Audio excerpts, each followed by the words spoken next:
Good morning, everyone.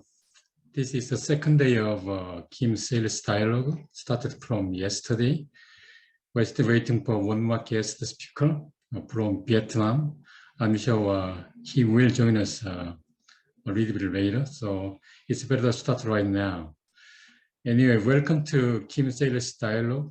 I'm Dr. Jung, working as a director of Center for Maritime Security at KIMS, Korea Institute for Maritime Strategy. And I will be working as a moderator for this sales dialogue in this morning. So here we have two speakers already.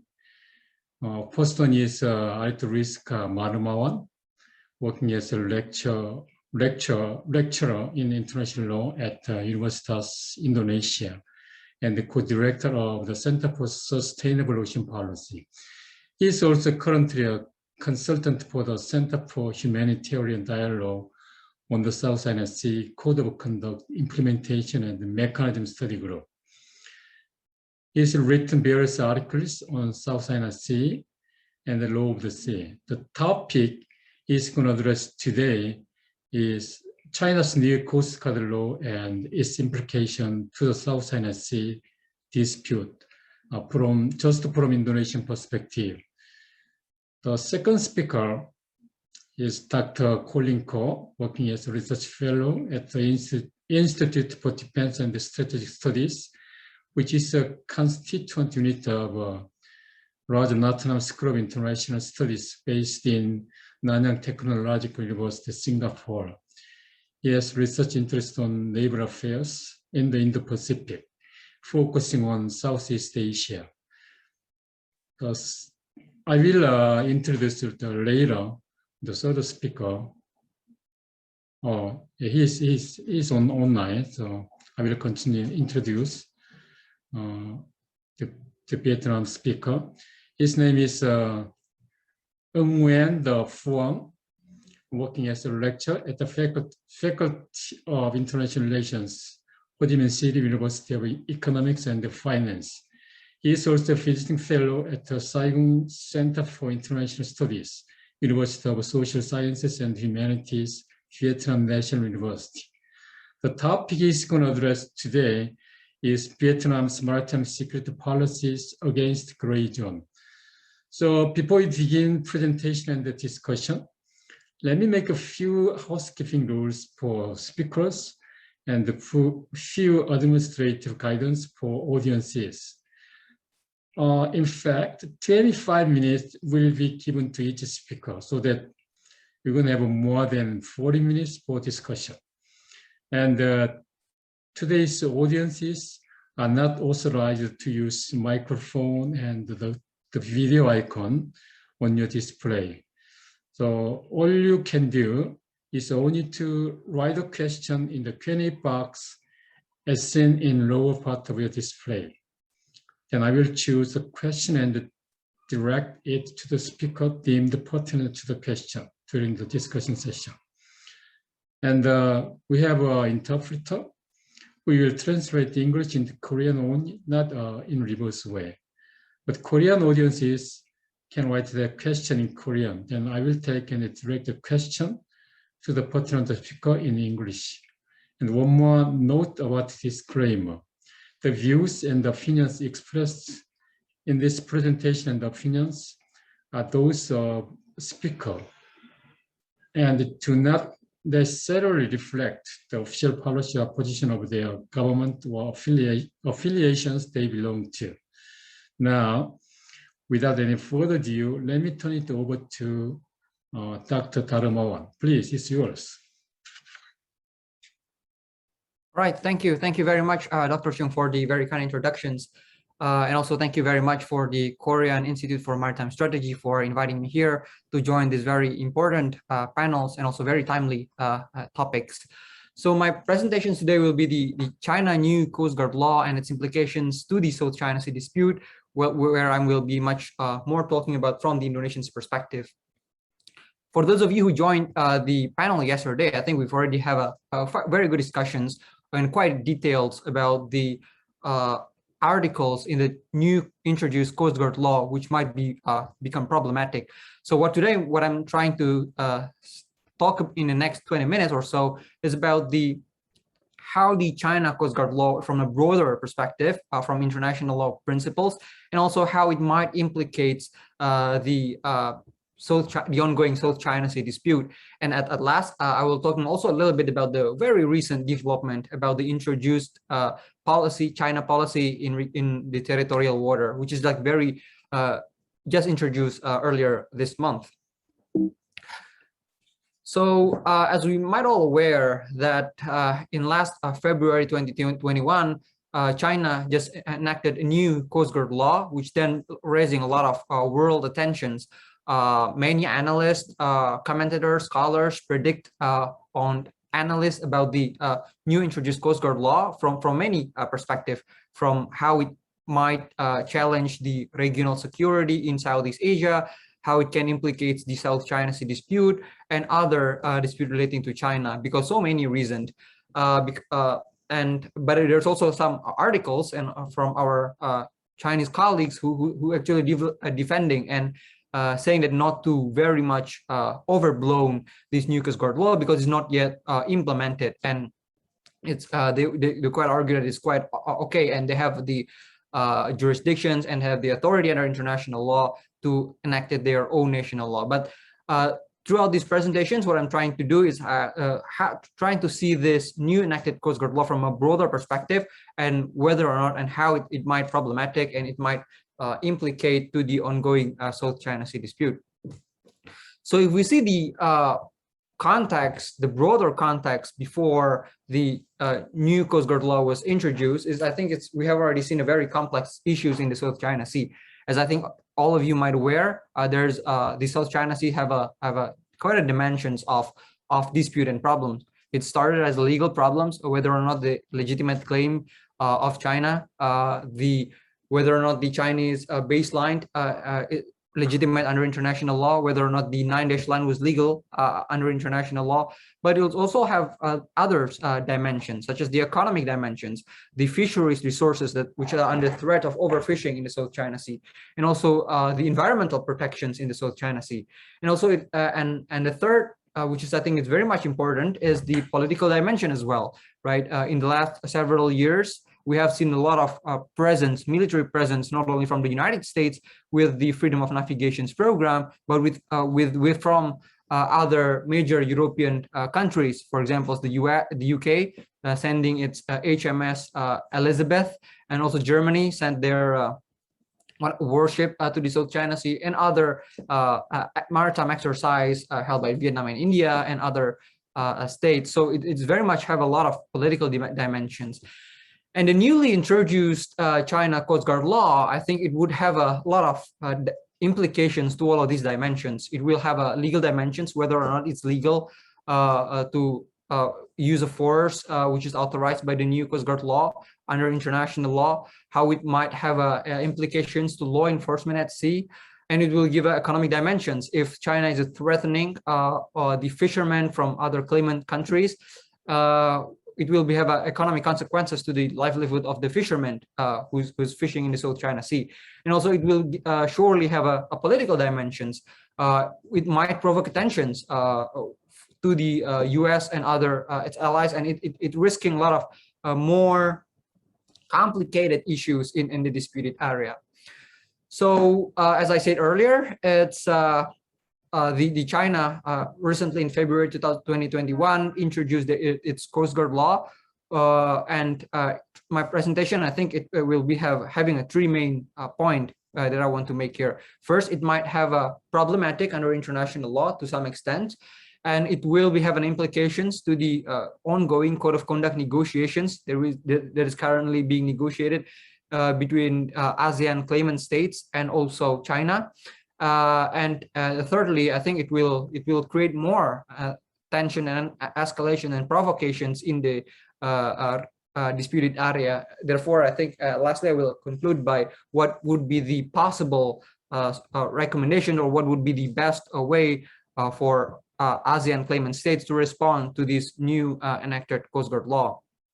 So this is some argument that I'm trying to make throughout these presentations.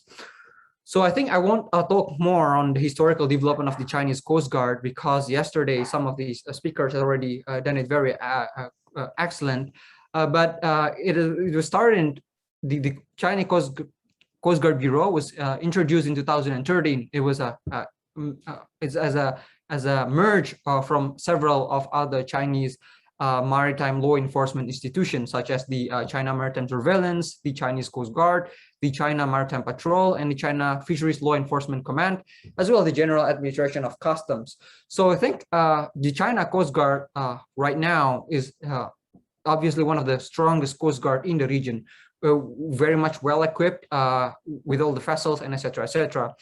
But the point that is interesting here is that a lot of literature, or in practice, tend to more pros on the law enforcement that done by Coast Guard instead of Navy. While some of these in Southeast Asian countries have their a Navy authority to do law enforcement, but the trend is, I think, they more pros on the law enforcement done by the Navy, because I think by the Coast Guard, sorry, because I think it would be less sensitive and less threatening of use of force, right? But I think it's quite problematic here, or it's quite an issue in which if the China Coast Guard law doing the law enforcement, as the yesterday speakers, I think I agree that the China Coast Guard is not only doing the law enforcement as a traditional sense, but it's also use tools from the Communist Party to enforce and assertive in their claimed maritime area. So I think it's then become the quite an issues on whether or not Coast Guard has become more unfriendly in regards to law enforcement. And I think there has been a lot of cases this year alone. Last year, there has been a lot of issues where the China Coast Guard face-to-face with the Vietnamese Coast Guard, or even Indonesian Coast Guard, and also Malaysian Coast Guard, and they're some sort of like threatening and the stability and peace in the region. So I think it's become a challenge because of the strength that the Chinese Coast Guard have. So then the biggest questions here is that to what extent the new Chinese Coast Guard law is problematic under international law. The first, I think we have to note it here that all states have sovereignty under international law to create their own domestic law. And it's also happened to be for China. And the newly China law is basically part of the Chinese sovereignty to create their own national law. However, I think there's a limitations. We could agree that there's limitations in terms of prescriptions of national law under international law. All countries, all states have the authority to create their own national law and can enforce their law within their their own jurisdictions that is legal under international law. And the newly introduced Coast Guard law is have the problematic issues in regards of jurisdictions on and there's relying very much on the ambiguity on the jurisdictional claims of China, right? Is China try to enforce it, their national law beyond that is legal jurisdictions under international law. And it's also stipulated in the law that the China Coast Guard law can take all necessary measures, including the use of weapons, when the national sovereign rights, and jurisdictions are being illegally infringed upon the foreign organizations or individuals at sea. So the jurisdiction's problems here is that China, of course, as we all knew, that have a ambiguous or claimed in the South China Sea, which is most of them are already been ruled illegal under the South China Sea tribunals. And when China try to enforce their national law beyond territory that is legal under international law, then I think the problematic issues on jurisdictions is rise. Here's, I think we are all aware of this. There are certain limitations of coastal states at sea, right? We have a full sovereignty at the territorial sea, but less and less rights in the exclusive economic zone and also in the high seas. So it should be bear in mind as well. And why the Chinese Coast Guard law might have infringed the principles of international law. I think yesterday, Professor Pedroso have already talked extensively about the possible threat of use of force that is being done by China. But if we see in more broader context, I think there are several norms under international law that being threatened by the new enacted Coast Guard law. Of course, it presumably breached the UNCLOS, which is one of the most principle of the UNCLOS is the peaceful use of the oceans, as it was written in the preamble, and also the United Nations Charter, peaceful dispute resolutions. Whenever the states having a dispute under international law, it was really suggest that it used the peaceful dispute settlement mechanisms, not only like a threat of use of force. And also international law generally is non-use of force, and peaceful use of the oceans. And all parties to the conventions, either UNCLOS and also the United Nations Charter, including China, have to uphold this principle and should not use any force and military measures beyond what is legal under international law. Yesterday, which is also highlighted by Professor Pedroso, I think about the whether or not it is necessary for a law enforcement can do the use of force or things in regards to the law enforcement. Because states should not use any military capacity and use of force to threaten other countries in order to ascertain in their claimed territorial area. So it is something that is actually prohibited under international law. And secondly, it's not only about the threat of use of force, but it's also about the obligations of coastal states in a gray zone area or in an unresolved maritime boundaries under the UNCLOS. For example, in Article 74, Paragraph 3 and Article 83, Paragraph 3 of UNCLOS, it is stated that in undelimited maritime boundaries or in a gray area, there are certain obligations for our coastal states. The first is they have to should enhance the spirit of understanding and cooperations, and it shall make every effort to enter into provisional arrangement of a practical nature. And lastly, during the transitional period or before the dispute settled, not to jeopardize and hamper the reaching final agreement. So I think it's obligation under UNCLOS. And actually, we can argue that the ongoing negotiated code of conduct might become one of the examples of this provisional measure in the South China Sea. And of course, with the new enacted Coast Guard law, which is authorizing the Chinese Coast Guard to take a use of force in a dispute area, we can argue that it might hamper and jeopardize reaching the final agreement of the delimitation, as well as breaching the good faith when the states negotiating the code of conduct, which I will talk more on that a bit later. And by permitting its Coast Guard to fire in foreign vessels, China will certainly provoke the escalations, and as I said, it will be jeopardizing the peaceful and security in the disputed area. So I think it's very much important for China to also aware about these obligations under international law. There are several cases before the International Court of Justice in regards to these obligations under Article 74 and 83. Under the Guyana-Suriname case, it was settled by the ICJs in the year 2000, where the Guyana threatening the oil rigs done by the Suriname, and the case brought to the ICJs in order to what extent the obligations under Article 74 and 83, and the ICJ ruling that a threat to activities in the gray zone might consider as a breach of obligations under 74 and 83. So I think this is quite a important note to take in as well whenever the Chinese want to enforce their domestic law. And thirdly, I think it's also important to mention that because of the law that is introduced might be enforced in a gray zone area, is not very clear whether it's in the sovereignty or sovereign rights or other claimed jurisdiction of China. It most likely that China will enforce it as well in the 9-dash line part, which is already being ruled illegal under international law by the 2016 tribunals on the South China Sea, brought by the Philippines. So I think if China want to assert or enforce their national law in something that has already been ruled illegal under international law, it's surely problematic under international law.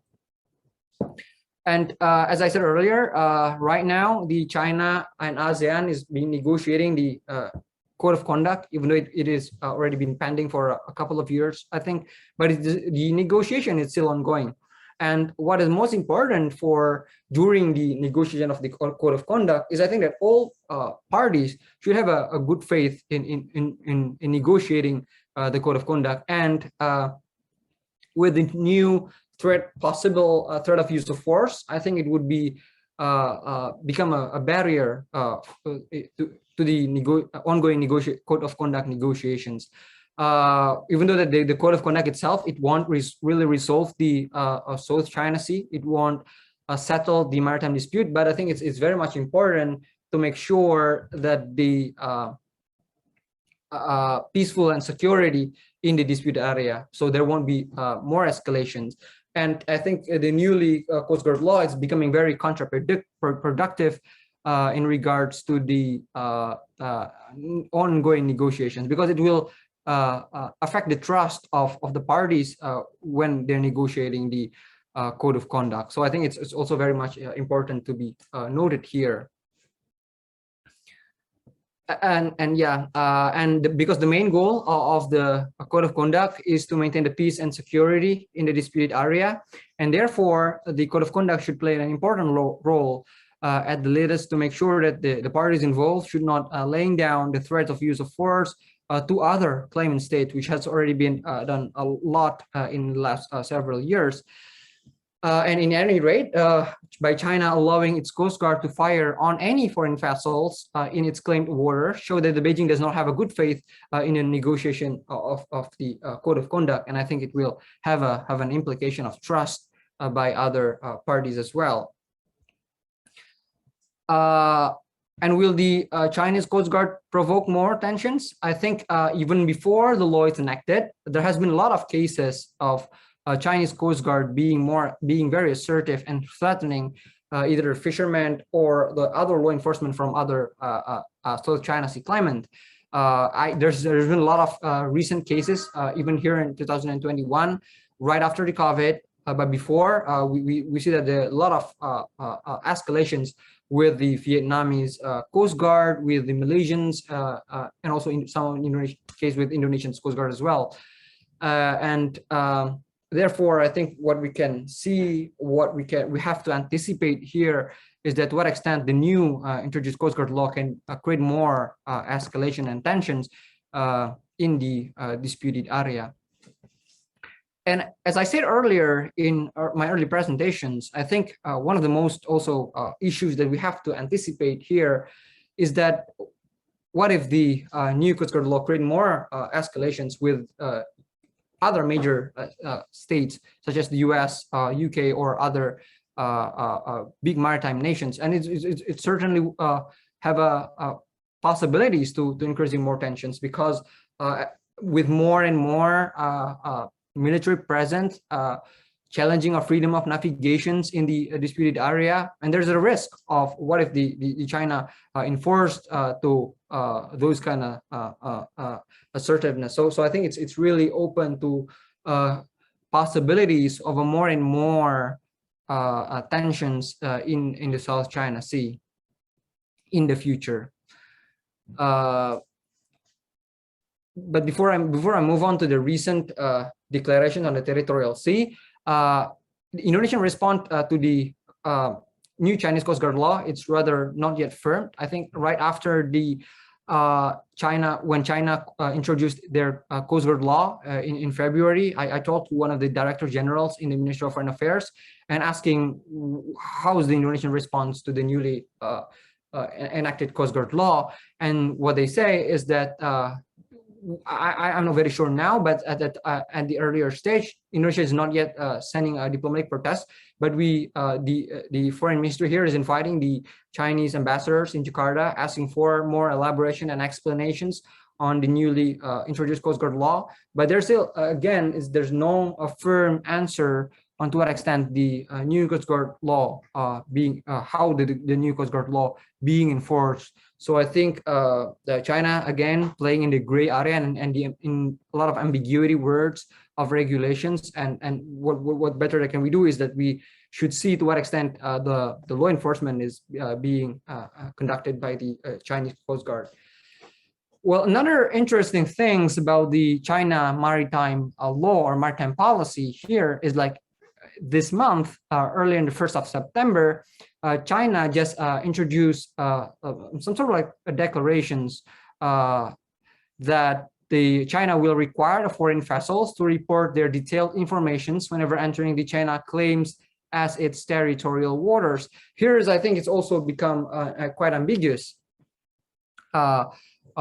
It's stated that operators of submarines, nuclear vessels, ships carrying other radioactive materials, and ships carrying on bulk oil, chemicals, liquidated gas, and toxic harmful substances to report to the information upon the visits to the Chinese territorial waters. And this is also a possibility of issues under international law, because as we all knew that in the territorial waters, there is a innocent passage where all vessels can come across, and the law enforcement can only be done whenever there's a presumed or alleged breach of innocent passage in the territorial water. And the scope again of this declaration, it's still not very clear, because it's China trying to put in force to the claimed territorial water, which is still not very clear under international law. Because under the China claimed territorial waters, under the China law on territorial sea and contiguous zone 1992, articles will stipulate that the PRC territorial sea refers to the water adjacent to its territorial land, and the PRC territorial land includes the mainland of offshore island, Taiwan, and various affiliated islands, including the Jeju Islands, Penghu Islands, Dongsha Island, Shisha, Nansha, Spratly, and pretty much the South China Sea. So I think it's also become a problematic. And also the second point that is still ambiguous here is whether or not China only asks for prior notifications from those that has been stated here, like the nuclear materials, etc., or to all the foreign vessels that want to come across the China's territorial waters. So I think it's remained unclear to what extent, and I think the international community should wait until the China really enforce this kind of regulations. I think what can be done in this context, there should be a protest from all interest states, including Indonesia, because such a protest or a diplomatic note, it really matters under international law. Some folks say that diplomatic protest won't change anything, but actually under international law, there is such thing as a acquiescence or like a silence agreement. And if no countries openly protest to China, what I'm afraid of is that it will be accepted as a acquiescence or silence acceptance from the other states. So I think it's very much important for states to sending diplomatic notes and protests to Beijing. Yesterday, there's a very interesting questions whether or not this is possible for to bring this new Coast Guard law or maritime policy to international tribunals such as the ICJ or the ITLOS. It's possible theoretically, because if it presumably as a violations to the treaty, but in terms of practically what we've been saw in the 2060 tribunals, it was less likely to have a significant impact. So yeah, so I think that's all for my presentations. Thank you very much for your attention. I'm very much looking forward to if there's any questions. Thank you very much. Okay, thanks, Professor Darmawan. Your presentation is very inspiring. And also through your presentation, I again realized that the issue of the Chinese Coast Guard law is still hot. So hot debate will be expected to go on even in the discussion time later. Okay, next speaker is Dr. Go. It's yours.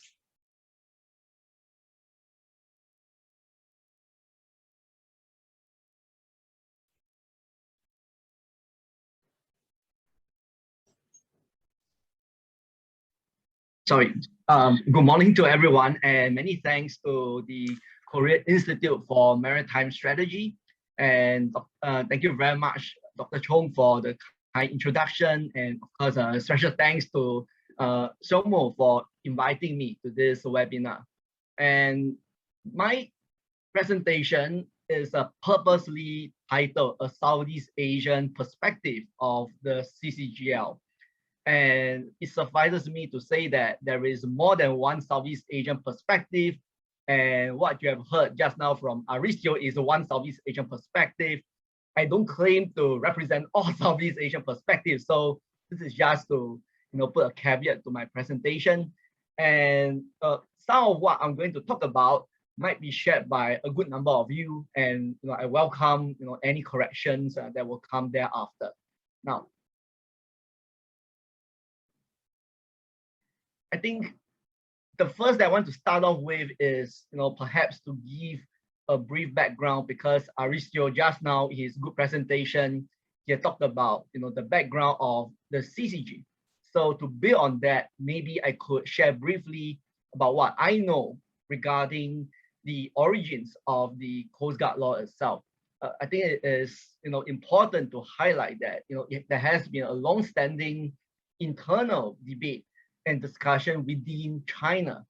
And the discussion actually is quite holistic based on what I know, is a discussion that involves both, the track one, the, people that who comes from the ministries, from the Coast Guard community, and those who work in the various other research institutes that deal with ocean and maritime affairs. And basically, the debate has been converging on a few set of problems that the Chinese Coast Guard community had faced when it comes to maritime law enforcement within their jurisdictional waters, or so is being called. And the issue here has always been about the efficacy of the existing MLE mechanisms that they have. And some of which being, for instance, the clear lack of the division of labor and responsibilities between the various institutions that deal with maritime law enforcement. As what was being mentioned earlier, prior to the amalgamation of the various agencies into one single Coast Guard, it has been problematic. I mean, each of these institutions have their own set of national legislation that they're supposed to exercise and to administer. And the issue here has also been a lack of a comprehensive set of legislation for maritime law enforcement. And in addition to that, the role of the CCG itself, it was not being clearly asserted. So the Coast Guard law is supposed to be a culmination of a whole set of reforms that had started, way back. So we are talking about what was being talked about earlier, the amalgamation of the various agencies into one single Coast Guard. That's back in 2013. And of course, the more recent one was in 2018, when the Coast Guard was actually put under the People Arms Police. And that was not enough. And so the 2021 Coast Guard law was actually being said to be the final step that was undertaken in the whole set of reforms for the China Coast Guard. And basically it reasserted China Coast Guard's premier role within China's somehow complicated and complex maritime security architecture. It gives it the sort of mandate to carry out those MLE activities to safeguard China's maritime sovereignty and rights vis-a-vis the other agencies. So, if I could give a sort of a layman kind of description to it, is, when it comes to MLE, CCG is what we call the first amongst equals within the architecture. So it is the leading agency to do that. And suffice to also say is, you can correct me if I'm wrong, is that, this is not unique to China. I mean, for Vietnam, back in 2018, when the Coast Guard law was being promulgated, it was the same thing that, the Vietnam Coast Guard was also anointed as a leading agency for maritime law enforcement activities. And I don't want to go down into the provisions of the CCGL that is deemed problematic. It has been dealt with yesterday, and I believe we can revisit some of them later. But my presentation here is to highlight a particular problem, because prior to a whole set of reforms and the culmination of those reforms with these new Coast Guard law, it has already been very problematic for the Southeast Asian claimants, and for the matter, for the other contending parties within China's near seas, with which China does have maritime disputes, like Japan, for instance. If you want to extend it further into the Yellow Sea, and even with Korea, right?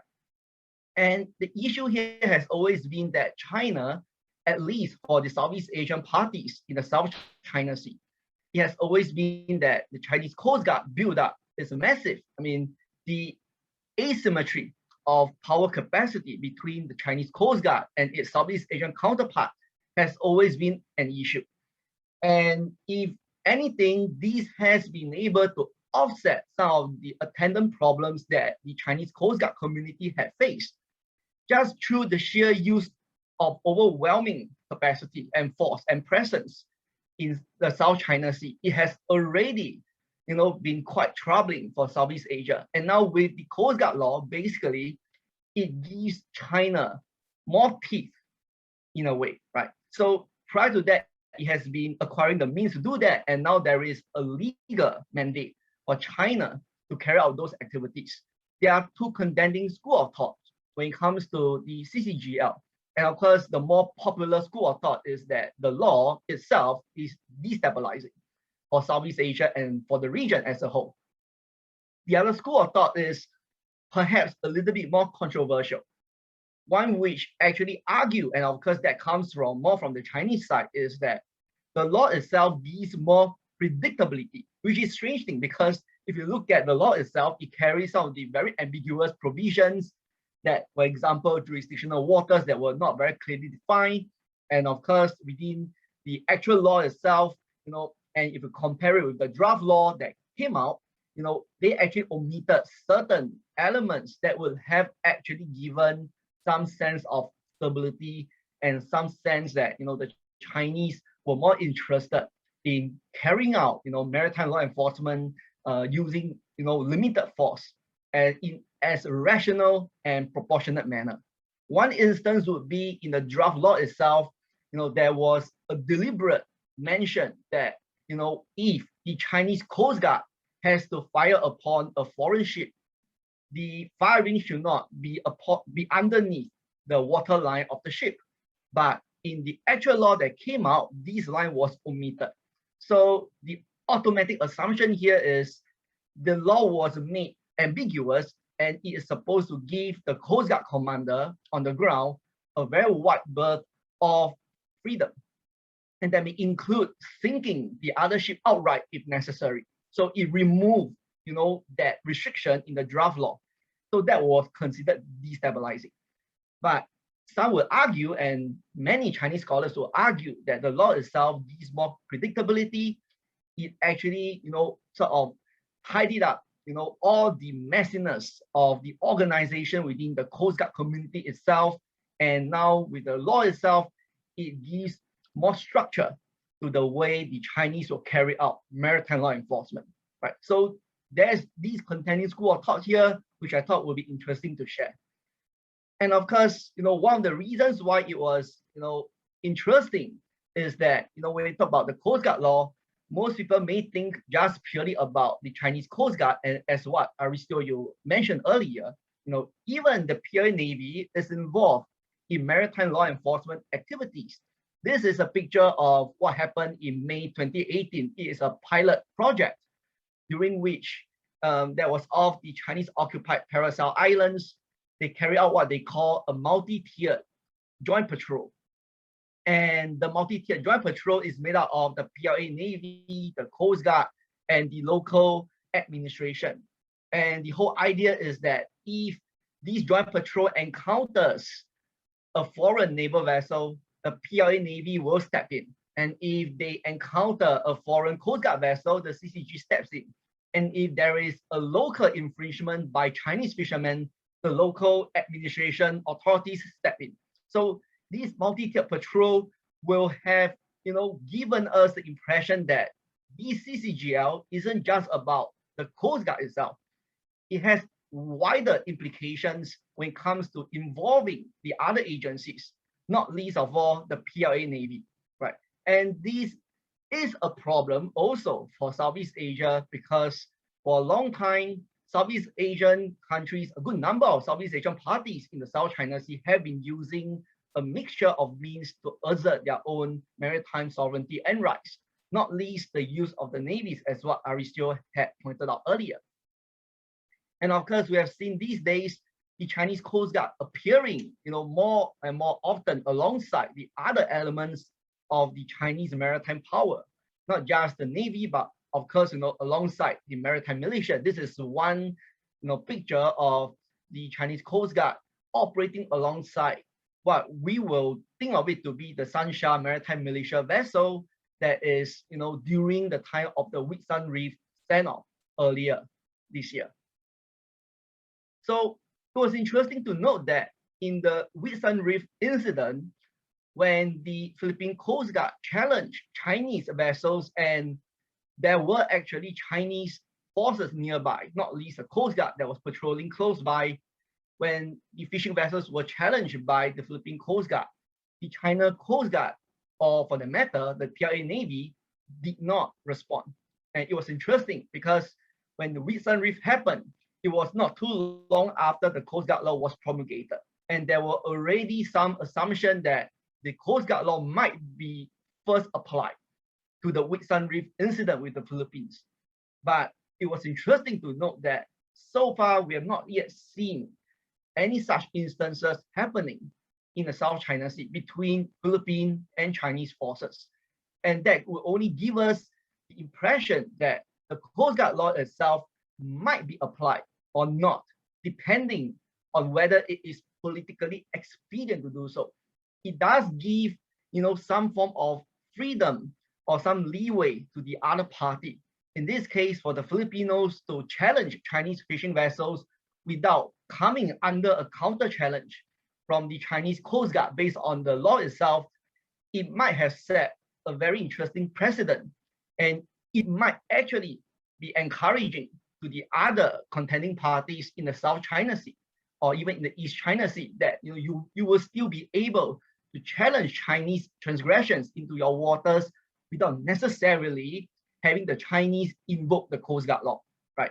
But that is certainly a risk that has to be borne. In this case, not many of the parties that we have here, including and especially in Southeast Asia, they are not like the US Navy. They are unable to respond to the Chinese in a way that is as confident as the Americans would, for instance, right? You could not just simply say, I would, treat all the Chinese Coast Guard vessels, maritime militia as any military vessels and, apply the same ROEs on them. There are clear implications for the weaker parties in Southeast Asia. So therefore, we have been seeing a whole slew of measures that were undertaken in response to the Chinese Coast Guard transgressions in the area. And of course, in the case of Vietnam, the use of Coast Guard against Coast Guard is commonly seen. And in the case of Indonesia being one such example, and we can even count the Malaysians in the midst as well, the use of a Navy to counter the Coast Guard. And this actually is a structural problem. And I would simply agree that there is no way that we can actually remove this structural problem of capacity shortfalls amongst the Southeast Asian maritime forces, such that if Coast Guards continue to be what we call the stepchildren of security funding in those countries, with the likely exception of Vietnam, perhaps, then we will have to contend with the possibility that navies will remain a leading institution amongst various Southeast Asian parties in countering China's Coast Guard transgression. And by that, how do we square off and reconcile the issues of the use of ROEs or other appropriate SOPs against a what how that comes in the way? And perhaps what was important maybe is that if we are not talking about drastically or dramatically scaling up Coast Guard capacities in Southeast Asia due to perennial funding problems, then to make do with existing capacity within the Navy or Coast Guard, then maybe the best way is to ensure tighter and much more robust interagency cooperation. This is an example of the Malaysian, the MMEA and the Royal Malaysian Navy and the other associated maritime agencies who work together in what they call the National Task Force. This was created in response to the pandemic. I mean, the task force was supposed to carry out maritime border surveillance and security to keep out, the pandemic. But this is a setup that would have been appropriate for resource-constrained Southeast Asian parties. And it is quite encouraging, in fact, in the more recent days to see not just Malaysia doing that, but also other Southeast Asian parties trying to scale up and beef up their interagency cooperation amongst their maritime agencies. And I believe this ought to be the way to go forward. I think we are perhaps more focused on dealing with China's gray zone aggression based on the Coast Guard law, simply on the ground itself. I think I will want to add on with another dimension to it, and that dimension isn't to do with operational issues. It isn't going to do with maritime agencies. I think to deal with the Coast Guard law itself, it requires the other parties, especially those in Southeast Asia, to be cognizant of their dependence on China. And in the recent days, especially in the pandemic era, we have seen Southeast Asian countries grappling with not just pandemic control, but also with economic recovery. And many of them have publicly professed their reliance on China to sort of spur their recovery. I mean, vaccine being one of them, the other being continued access to the vast Chinese market for their exports, which can help to spur their recovery. And on top of that, Chinese investments into infrastructure development, which again is seen as one of the key strategies for post-pandemic recovery and development into the future. So one way forward is certainly for Southeast Asian countries to start to diversify. I mean, this is something that has been talked about in many forums, but I will want to emphasize this point. At the end of the day, whether there is a robust response to China in those disputed waters isn't going to do so much with the law itself only, or to do with maritime capacity.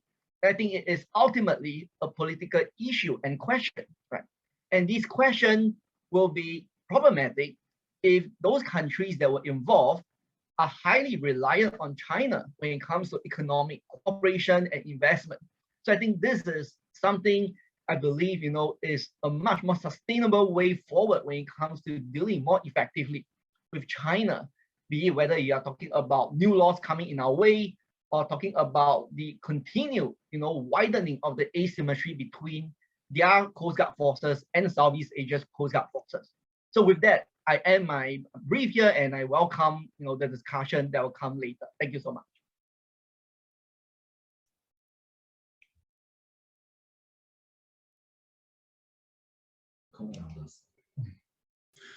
Thank you, Dr. Go. It was very impressive for you to use the vivid ones in pictures. It is really impressive anyway. Without any further ado, let me go to Director Mr. Phuong. Are you ready? Thank you.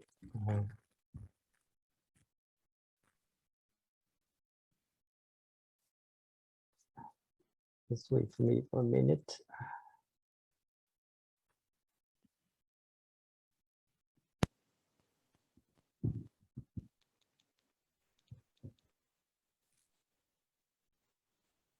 So can you see the slide? Yeah, we can see all.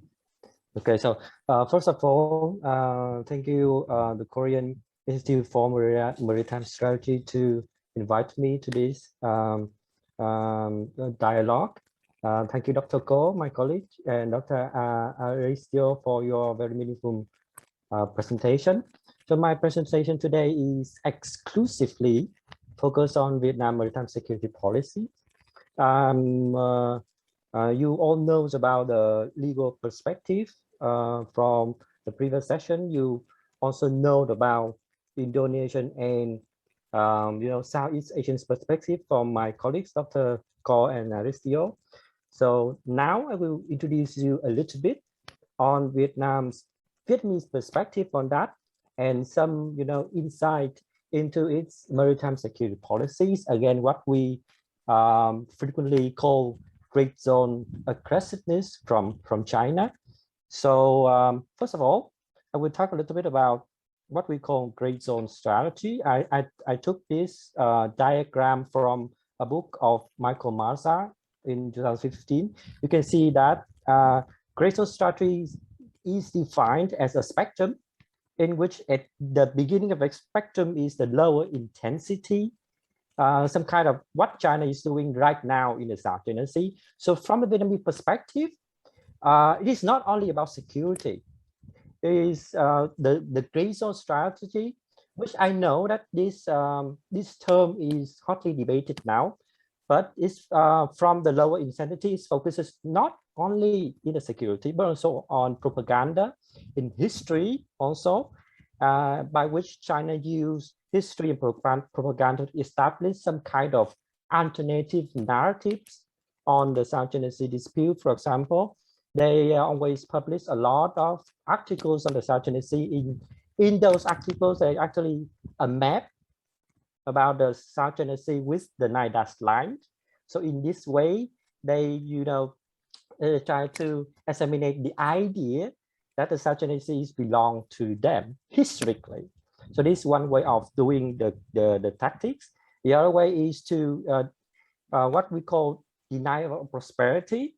China will use economic pressure, or in some case, especially the Philippine case, economic sanctions, for example, to impose its will on other countries, especially the weaker nations in Southeast Asia. And the last one, which we call civilian interventions, we focus on some civil agency previously, but now the China Coast Guards belong to the military, and also we also mentioned the maritime militia too. So these agencies play a very critical role for China to assert its presence on the ground in the South China Sea, and through these so-called paramilitary agency, they can exert their control over the disputes waters. So these are very critical role for China in order to do so. And from the Vietnamese perspective, we see gray zone tactics are actually very smart. China has actually gained a lot of benefits from the current international and regional structure. They benefit a lot from it. So they don't want to steer a war or something. So they try to gain benefits as much as possible, but at the same time they don't want to make the region more unstable. So that's the reason behind the gray zone strategy. And from a Vietnamese perspective, it's a very effective strategy to control the area, but not see more instability from their point of view. And so that's the gray zone strategy I want to say. The second one is I want to focus on Vietnam's maritime security. But first of all, we have to know some backgrounds of it. Okay, so Vietnam started the renovation policies in 1986, and from that point, there is actually a compromise within the security elites. We partly divide the elites into two camps. First is the conservatives, and the second is the liberals. The conservatives allow this đổi mới or revolution policies to happen in order to ensure the legitimacy of the party state, because you know that in the 1980s, Vietnam faced a very critical social and economic crisis because of the intervention in the Cambodian issues. While the conservatives allowed the liberalization, the liberals had space to liberalize the economy and brought the country out of isolation by integrated into the regional and international security and international structure. So you can see they comes to compromise that regime security will come first, and order will come as a second or the third priority. And this has a very, a significant impact on Vietnam security policy later, when we try to navigate between the US and China on one side. So this is the first background information. The second one is some foreign policy principles. We have some kind of a motto in our foreign policy called multilateralization and diversification, in which we state that Vietnam is ready, this word is important, to be friends with all the nations in the world. And it is the backbone of our foreign policy. We try to make friends with the US in order to, balance against China, but at the same time, we also not to go far away from China. And we have the second termination, the second terms in our foreign policy principle, which is we have partners of cooperation and we have objects of struggle. It means that a country can be both a partner and an object to Vietnam. You know that Vietnam have different levels of partnership. We have comprehensive partnership, for example, with the US. We also have strategic comprehensive partnership with China. You can see the logic here. Example, I clarified more. For example, China is an ideological ally with Vietnam because we are both communist country, but China is an object in sovereignty issue. We have partner in economic, we have partner in some, ideological issue, but at the same time, in the maritime dispute, we are some kind of competitors. So China is an object in sovereignty issue. This is very important. The US is Vietnamese partner in maritime security, but at the same time, they're an object in some kind of regime survival issue. So you can see that we can see the dynamism. We can go closer with the US, but not too close. And we also have a very balanced policy between China and the US and both sides of the spectrum. So this is a very important principles in our foreign policy. So this is background information too. Number 3, I think most of us is very familiar with this well-known principle, that is the 3 notes. The 3 notes is Vietnamese defense policy principles before 2019, when we exclusively say that we will not ally with any outsider partners, not ally with any countries in order to go against another country. And this is very well-known principle. But after 2019, we published a new defense white paper in which we add one more no, which means no thoughts or threaten to you thoughts international relations, and one depends. And this is a very important change in the new defense white paper. This, depending on the circumstances and specific conditions, Vietnam will consider developing necessary and appropriate defense agreement, defense relations with other countries. This is some kind of it adds flexibility to the current principles. It allows Vietnam to actually ally with other countries, for example, the US. If there is conflicts or something, difficulty situation happened in the South China Sea. So we are still no alliance, but we have flexibility in following alignment.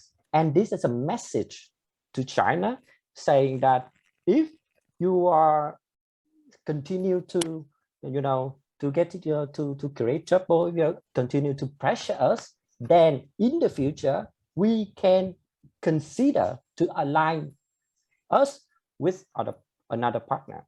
So it's a very, you know, important change, I repeat, in our defense policy principles. And the background for, which is actually come down to Vietnam maritime security policy. All of these policies actually based on those, you know, foreign and security policy principles. We have, regarding the South China Sea, Vietnam has some kind of rebalancing strategy, which Fox is not only the method, the only method. We have direct engagement, which means that wherever and whenever conflicts happens in the South China Sea, we have a channel to communicate with China, and exclusively for Vietnam, this channel is often conducted through the party-to-party communication channel, which means the Vietnam's Communist Party will send a delegates to China to meet with the Chinese Communist Party to discuss how to water down the conflict on the ground. So these are very useful channels exclusively to Vietnam, because we and China have the same, you know, party structure. The second method is indirect engagement, where we, with our ASEAN partners, negotiate the code of conduct, trying to find some ways to reduce the tension in the South China Sea through multilateralism. The third method is soft balancing. So we try to internalize the South China Sea issues. It's not only the matters between Vietnam and China, or Southeast Asian nations and China, but also an internet issue deserve to attract attention from other powers in the region, Japan, South Korea, and especially the US, so that we could balance a little bit against China assertive behavior. So soft balancing is important. And the last one, hard balancing. And Vietnam is trying very hard to modernize its armed forces, the Navy, the Coast Guard, and strengthen its law enforcement capability. So it is the four wings of a comprehensive strategy, which Vietnam is currently conducting in the South China Sea. So there is a background information for. So now I will go into the Vietnamese armed forces and go to know from service to service to give you some insights. So first we have the Navy. Actually, as you can see, Vietnam's People Navy is a small navy. We have an AOR, area of responsibility, at the moment, just 100 kilometers from shores. So which means that we define ourselves as a navy to be able to protect our EEZ, exclusive economic zone, with limited regional capability. And that's all. We don't have that capabilities to reach out too far from our coast. And Vietnam, the Vietnamese Navy's doctrine at the moment can be defined as active defense in nature. We have a lot of scenario. We have strategic defense, we have strategic counter-offensive, and we have, very important, island defense. You can see that all is a defense. So it's kind of active defensive in nature. So the type of mission here is constabulary. We patrol our territorial waters, plus military, of course, in wartime scenario. And we have also diplomacy. You know that in recent years, Vietnam has engaged very actively in diplomatic mission. The Vietnamese Navy, we joined some international world games, which are, for example, in Russia, the Army Games. We have also, you know, paid port visit to other countries. So diplomacy is a very important aspect of the mission of the Vietnam People Navy. And we have a motto: military activities are the last lines of defense. You can see that as a small navies from a kind of small country. Military activity is not preferred. So we usually try to use military forces as a kind of deterrence rather than a way to solve the problem. It's very logical. I think that understand the logic behind that. So that is the first service. The second one, the Vietnam Coast Guard. And we also know that the Vietnam Coast Guard is one of the largest Coast Guard in Southeast Asia. Maybe beside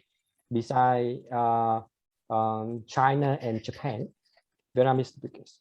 We're also modernizing this force very rapidly, to meet the security environment in the South China Sea. So Vietnam also has its own Coast Guard law in 2018. In this law, we list out 3 basic responsibilities. You can see on the slide. And actually, in this law, it also allows the Coast Guard to use guns when necessary. So we issue this decree first, and then China later, as you can see on its recent new Coast Guard law. So it's a very, quite serious situation. You can imagine that when the one Vietnamese Coast Guard vessel and one Chinese Coast Guard vessels face to face in a conflict situation, and then things will highly likely get out of control if we don't have meaningful communication. So this raised the stakes of conflict one more. So this is the second service. And the third one, I think it is also exclusively unique to Vietnam and China too. This is Vietnam's maritime militia. Because that Vietnam and China have the same military doctrine of peace, people's war. So when we say people's war, then we will mention about the militia. And then the militia as a whole is a unique force inside the Vietnam military too. And I have to stress that both the militia and the Vietnamese Coast Guard come under the direct command of the military. It is very similar to China. So, but I have to clarify this service. In the case of Vietnam, we have 2 types of maritime militia. The first one is organized from local fishermen. They are actually fishermen. But the second one is established by state-owned enterprises, and these enterprises are actually owned by the military. So 2 types, playing different roles, different missions in both wartime and peacetime scenario. You can see that in a lot of incidents in the South China Sea in recent years, especially the HD 981 oil rig incident in 2014. The maritime militia you see in the dispute waters is the second type, not the first one, not the first time. So I have to clarify this a little bit more for you to understand the structure. It's based on the concept of people's war, yes.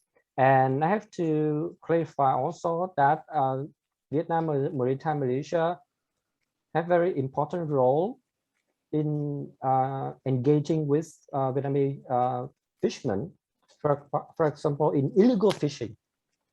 That we have some, educational role. We would have some like guiding and training their fellow fishermen to abide by the law, both Vietnamese law and international law, on how to fishing rightly.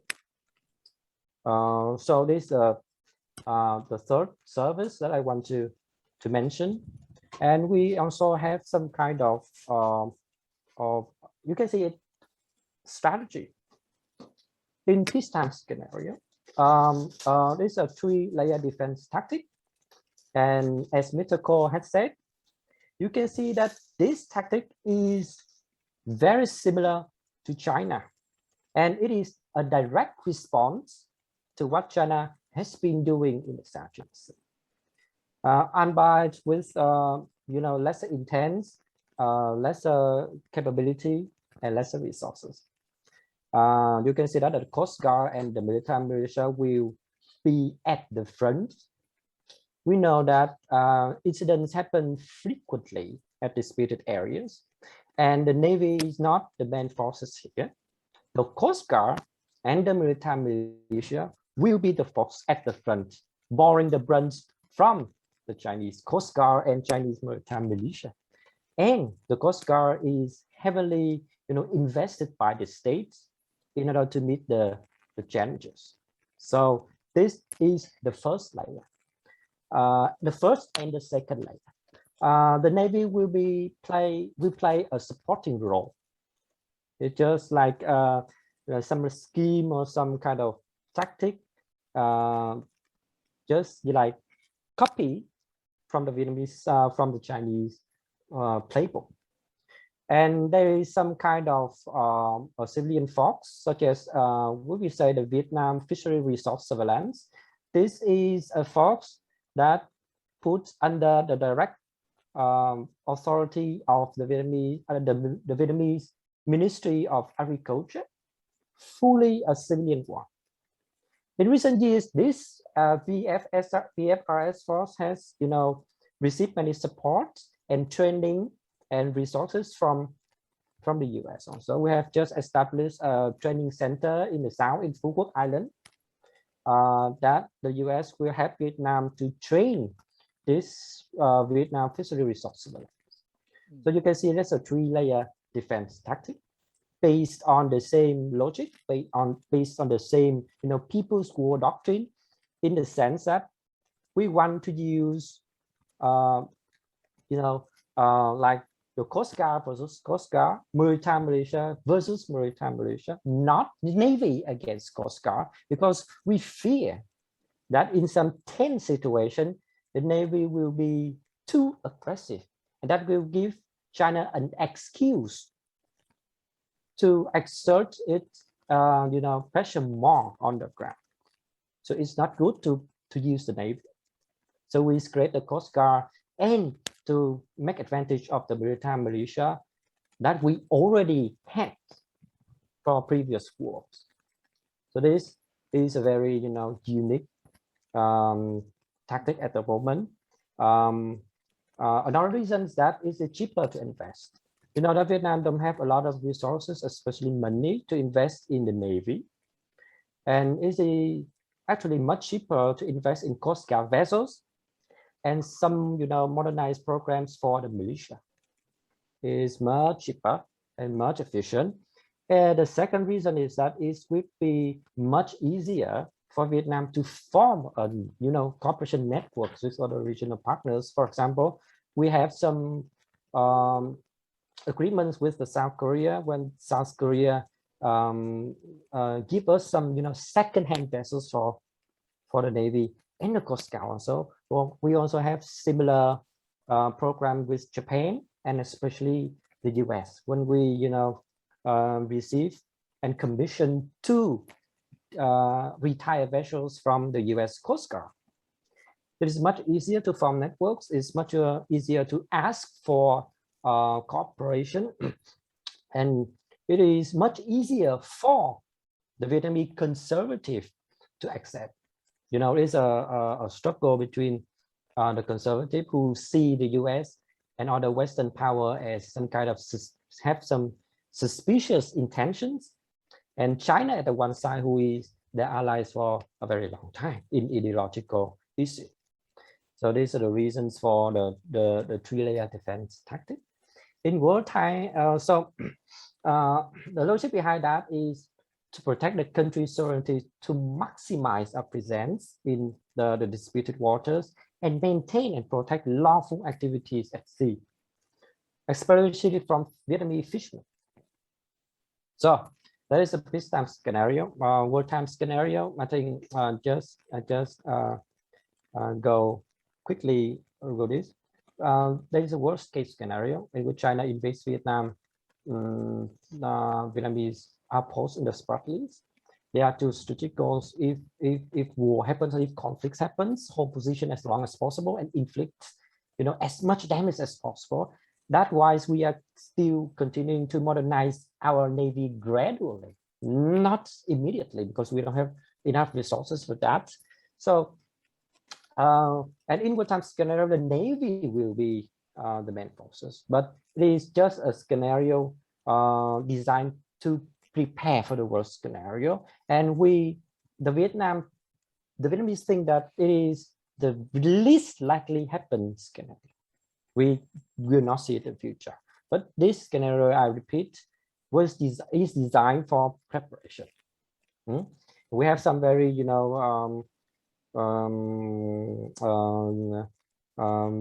terms. For example, the guerrilla warfare at sea. We use a symmetrical naval warfare.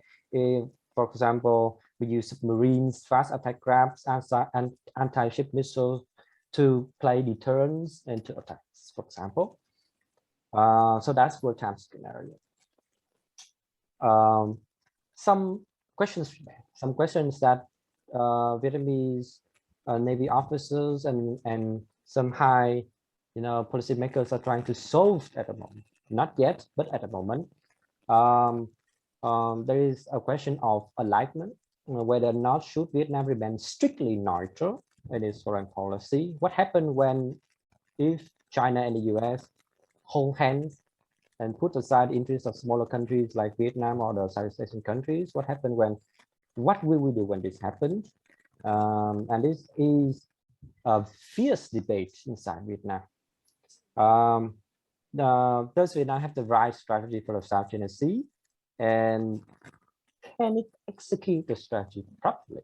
There are some, issues we are trying to figure out.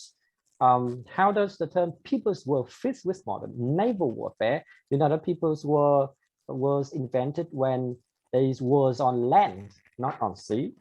So in case conflict and war happens, how this term fits with the modern, picture of naval warfare? So it comes to the issue of doctrine. So the second issue, can the modernization process keep pace with the ever-changing security dynamism of the South China Sea disputes? So this is the issue of limited resources. When China, they can modernize their forces so quickly, then Vietnam is just, very slowly to modernize its forces, especially the Navy. You can see that the last major warships we purchased were, nearly 10 years ago. And at the moment, we have just like 4 1,500-ton frigates in our service, just 4, and 6 submarines. It's just, not enough, in my opinion, to safeguard our maritime interests. Not to mention the Coast Guard. We are trying our best to modernize the Coast Guard, but the number of ships we commission every year is just a tiny fraction compared to China in comparison. So the issue of limited resources is also very important.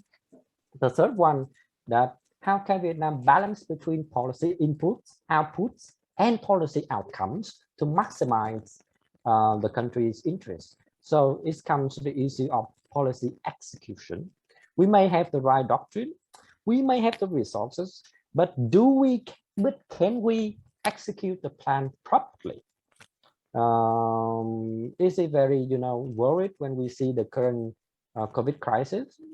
We see that Vietnam is very successful at first, but the first wave have gave us surprise, and that because we cannot execute the plan we had already planned properly. So this may be true in any kind of policy making process, especially for the defense policy making process. So there is a very, worrisome issue for Vietnam at the moment. And there is one more issue that I want to stress. It is international cooperation. We'll try our best to, to create or to ignite cooperation between Vietnam security forces with other partners in the region, with Japan, South Korea, America too, and with our South Asian partner. But it seems that it is quite different to find a common ground, especially when we mention about China. We normally shy when we want to, hold hands in order to doing some things in the disputed war areas, because we are some kind of not easy when dealing with China. This is the problem. The second one is regarding the U.S. commitment in the South China Sea. Both Vietnam and U.S. is trying to find some, meaningful project to do in the South China Sea. And one of the projects is to increase the cooperation between Vietnam Coast Guard and the U.S. Coast Guard. There are even some recommendations that the U.S. Coast Guard can find a base in Vietnam. It's a very daring, suggestion, and it is still in discussion. But yes, only when we see the nature of great zone tactics, then we have a meaningful ways to deal with. I personally think that Navy is not enough, because Navy is a great forces that deal with wartime, not peacetime scenario. In peacetime scenario, especially in what we call great zone tactics, we need to use some kind of civilian. And for smaller countries in Southeast Asia, doing alone is not effectively. We need to stand together. We need to find some meaningful projects that we cooperate, coordinate, to find someone or to find some meaningful project in order to engage directly in disputed areas, not in Malacca Strait, for example. I know that Singapore, Thailand, Indonesia, and Malaysia have some schemes in Malacca Strait, like joint patrol, joint cooperation, joint intelligence sharing schemes, for example. But it seems that we are reluctant to apply these schemes in the South China Sea. So that's the one I want to stress, and that's end my presentation now. Thank you for your attention. I think it's time to call it a day, and I want to really thank you for your candid and active participation. I hope to see you again sometime in the future, exactly in this same dialogue. Let me conclude this webinar by saying that I wish you fair wind, clear skies, and the following seas with you and your family, even your country. Thank you.